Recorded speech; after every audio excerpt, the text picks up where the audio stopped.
Hey, What's going on? It's good to see you again. yeah, you too. How are you doing? Good. Looks like your hair got longer. It's the same. It is it? I don't remember it being that long. Yeah, Well, I but dig thank it, man. How you doing? How you been? good. What about you? Good. I think last time that we met, I was sitting here with my arm in a sling and a broken collarbone. So I think I'm doing a lot Yeah, better this time around. right. Yeah, man. So I could just not only focus on Engage, but other things too. Cool. So what else have you been doing lately that you can talk about anyway?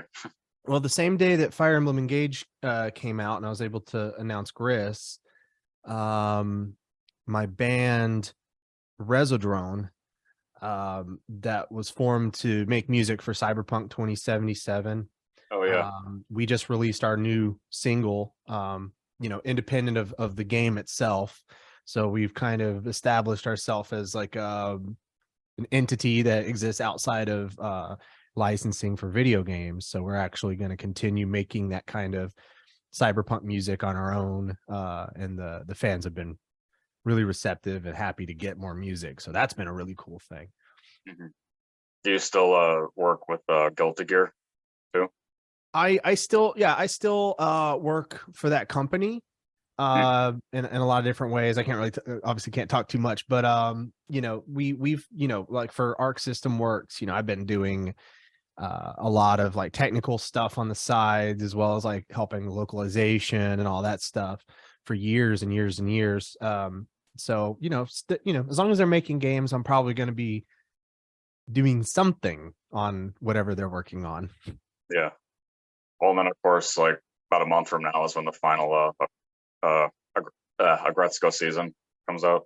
I know. I'm bummed, but I'm also really happy at the same time because I think that show really made a lot of people happy. I think it's really kind of really what it's all about. hmm So So were you hopefully just we go. yeah, when Engage did come about, were you just autocast in that role? Let's see, you do hundreds of auditions and then you get one job. So I'm trying to remember which ones I auditioned for. I'm pretty sure I auditioned for Astrum, but I don't think I auditioned for Pent. I think I did audition for Griss, maybe, hmm but I think that they had it. I think they had it in their head that was going to be me. I think they did have that idea that they're pretty sure that it was going to be me coming in and getting crazy. hmm Well, that's what I was gonna say. That it seemed like totally up your alley to play that kind of character. Yeah, it was fun, dude. I love that stuff. Have you gotten the game? No, I don't even have a Switch. Oh, So yeah, I want to get a Switch. Um, it's always been like the reason I buy the new Nintendo console is because usually because of whatever the new Metroid is. So Metroid Prime came out, I got my, GameCube and all that stuff. And then you know, the reason I always bought a new PlayStation console was because there was a new Silent Hill. And now that we got the remake coming up, I got to get a PlayStation 5. I got to get, I'm not waiting a year to play Silent Hill 2, even if we don't know how good it's going to be, but like, I don't care. I'm still going to be there, but I got to get a Switch. And yeah. when I do, I got to play Fire Emblem. I got to see everything in action. I got to see some cool YouTube footage and it looks amazing. Like, it looks so fun. Like, seeing everything put together is always a treat. hmm Was there any reference to the Japanese in terms of developing Griss's voice? Um, no, I think as far as like developing his voice, it was like, here's a picture of the guy, go. And I was like, okay, how about this? And it's really just me with a little, to it until he goes like really crazy. And then there's a little bit of, when they told me what his character was like, I was like, the first thing I thought of was Kakihara from um Ichi the Killer, Oh yeah. like how he's kind of contained, but then like he does kind of go crazy and the animation was there. So I was like, let's like like tap a little Joker vibe, but like don't go Joker, you know. Um, but when I saw him, I was like, you know, we're just gonna do my voice in my range and just kind of just pretend I'm a little more psychotic than I normally am. Like really everything I say is like a jab at you. Mhm. Just kind of go with that. And they're like, yeah, be crazy. I'm like, okay. Could you relate to his character in any way, despite that? Yeah, I think, you know, when you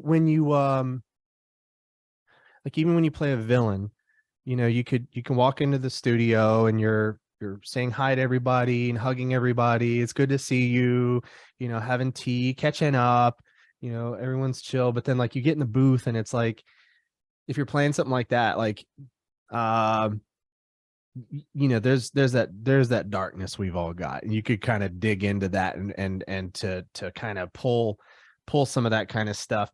And even if it's just like a moment of remembering a time in your life when you were really angry at somebody, even if it's not the same, you know, where Griss is a complete sadomasochist and he wants to hurt people and he's a bad guy.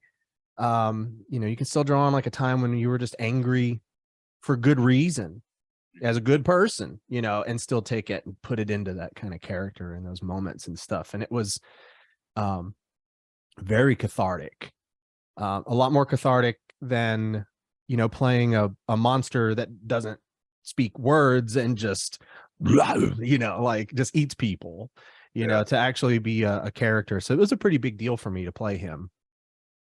Do you think you have more affinity for him over Pentanastrum or no?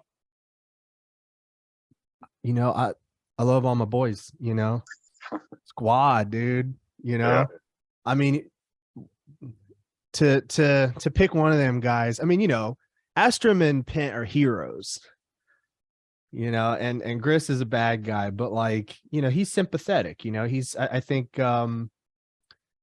you know, he's got another side to him. Like he's maybe capable of more than he seems on the, you know, without spoiling anything. Hmm. But yeah, like Astrum is so cool because like when, you know, I wasn't up on my lore when I walked into the room to get that job, and I was just thinking he's soldier guy, you know, so he's got a bigger voice, Astrum, and then to find out that he was like one of the OG heroes from the very first game, I was like, man, this guy's like he's been around. That's an honor, you know, to play somebody that was like there from the very first game. You know, and Pent is just so fun because of his little grandiosity, you know, and he's, you know, this refined kind of character. But Griss just being completely off the reservation. And, you know, we made a lot of jokes about, you know, facial piercings and tattoos and stuff between the Right. two of us. Were you working more with Patrick or Christian, or like equally split? I think it was mostly Patrick. Yeah, but Christian had me a couple of days during the process too. And, you know, I love all those guys. So, you know, it was fun times all around. Um, you know, I'm still fairly kind of getting into voice acting, like you know, more speaking roles, more character roles that have more weight with the you know, moving the story along as opposed to Soldier Number 12, you know, or Monsters or something like that. So you know, they were, you know, their guidance was incredible. And you know, but once we kind of got into it, you know, we just kind of were in that flow state and we were just having a good time, cracking up.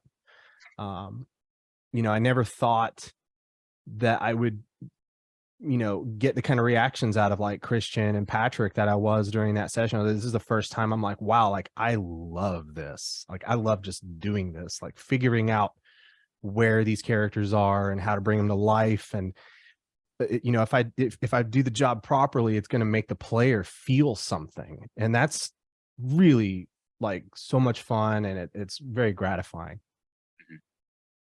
Well, back to Chris's story arc. What are your thoughts on his relationship with Sophia? I think that there's a beauty in that tragedy, of not knowing what you have until it's about to slip away. And I think that was something that I really enjoyed. I'm trying to be a little vague. I'm trying not to spoil anything at all, but spoiler alert in case accidents happen. But yeah, I think that there's a little bit of a beauty in that kind of, when you get to know these characters from like just the surface level, which they're not great people, Right.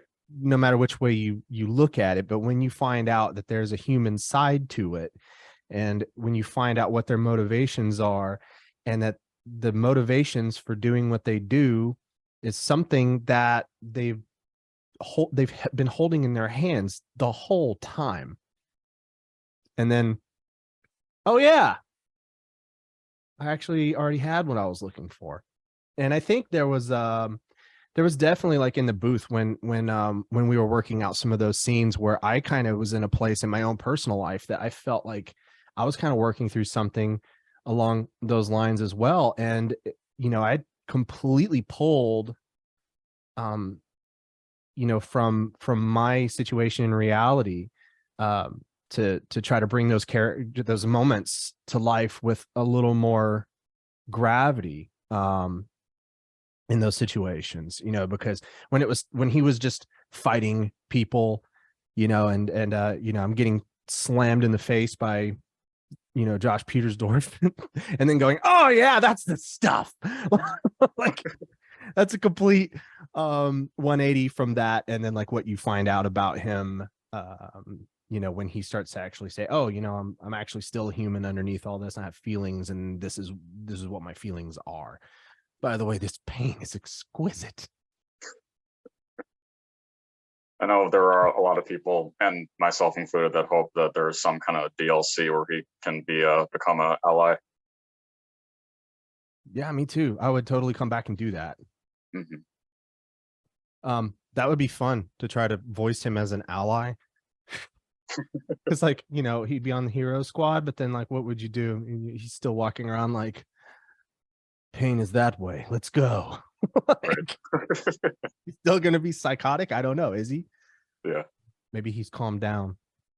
I don't know. Well, I do have something that I came up with. I can put it in chat that I had in mind, like, if he was an ally, and then the kind of support that he would have, he'd be willing to do that in character.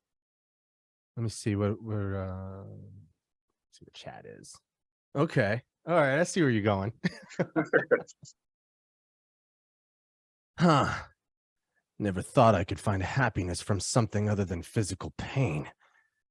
Thank you, Divine One.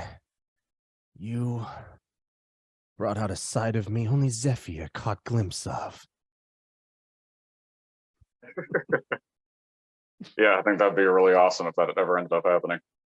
I would love it. I love Griss. I would play him. I would voice him as much as Nintendo would ask me to. I don't know if there's any kind of resurrection thing going on in the Fire Emblem universe, but fingers crossed. I don't know. Well, it does seem like you don't have a problem with listening to any of your performances in general. Do I have a problem listening to my performances? Yeah, it seems like you're pretty content with it. Yeah. I do have I've got good booth confidence, like, later on, just because, like, I've been a singer in bands since I was so young. I've been recording my voice since I was like 13, 14 years old on my own, and then going to studios and doing the same thing. And the vocal booth is one of my favorite places to be, for sure. Like, it can be really a scary place for people, I know, and that's something that people have to work through when they're getting started and stuff. But luckily I've had the good fortune to be in the booth a lot in my life, so it's just a fun place to go. Is it a predominantly more music that you work in professionally, or is it kind of split between voiceover too now?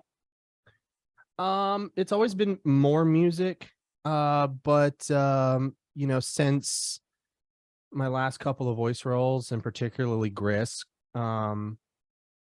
He's my most fleshed out character I've ever voiced. Yeah. And to be thrown in the room with all those great actors and having to play off of them and to sound good with them, and they're the best of the best, no pressure. But yeah, I definitely I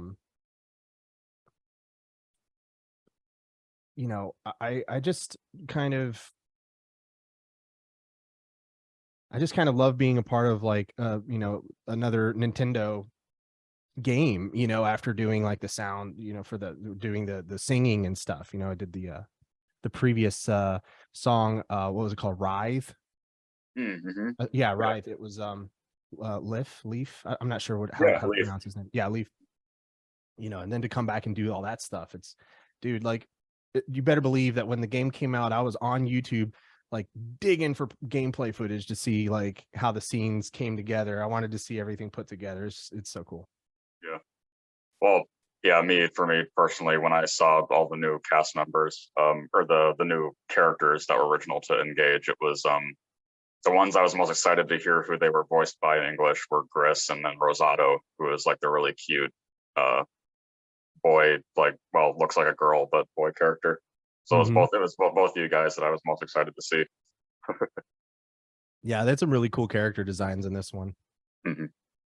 Well, is there When I saw anything that Griss, I was like, oh my god, this guy's cool. yeah? Well, is there anything that you want to say to the Fire Emblem community again? Just thank you for letting me be a character in your game. Thank you for the support. It has meant so much to me. I'm definitely pushing to